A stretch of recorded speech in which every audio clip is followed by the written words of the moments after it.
Happy Friday to you today.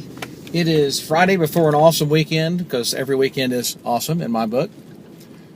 Just wanted to touch on one little thing real quick.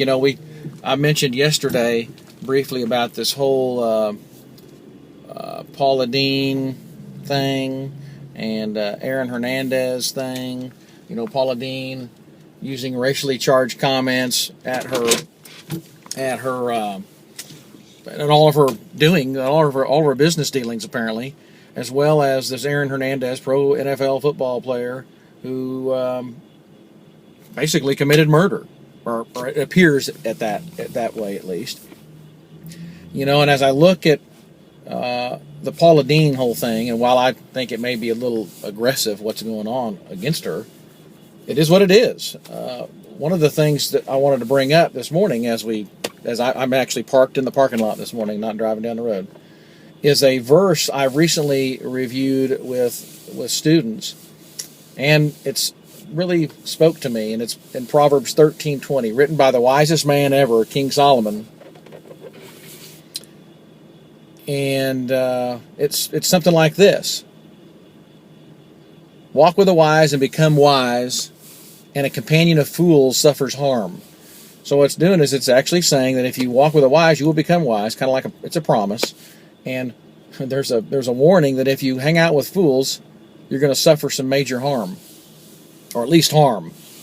And you can imagine, and you look at what is happening with all the endorsements with Paula Deen, and I would assume they're going to happen the same way. I think I've already seen a couple for Aaron Hernandez.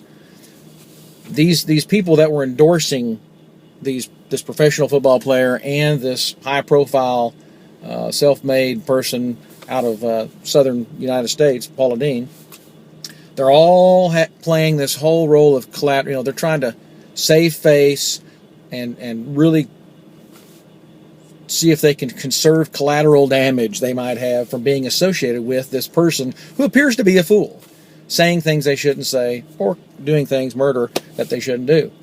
And I think that's really a wise thing for us to pay attention to as it relates to this verse. I think it really spoke to me. Not that I hang out with a bunch of fools, but I think in general we start hanging out with folks or doing things that are harmless. And then we get so comfortable with people we know or we think we know that when they do things that are off color or off base or not moral, we tend to let it slide. And so I think we have to be willing to stand up and whether you believe in Jesus Christ or not, it's a pretty good principle to stand by.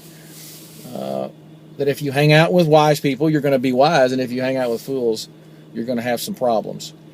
And you have examples you're already thinking about in your mind that relate to you. So anyway, Friday, awesome day of the week, because this weekend is the weekend. This is a good thing. I love the weekend. I get to spend it with my family, and I know you probably get to go do some cool things too. I think we're going to try to go to the drive-in maybe. We'll see, with 15 to 17 of our closest friends. And that's about it. I have a bank meeting, very full day at the bank today. Always, never a dull moment. Come by and see me. I will see you later.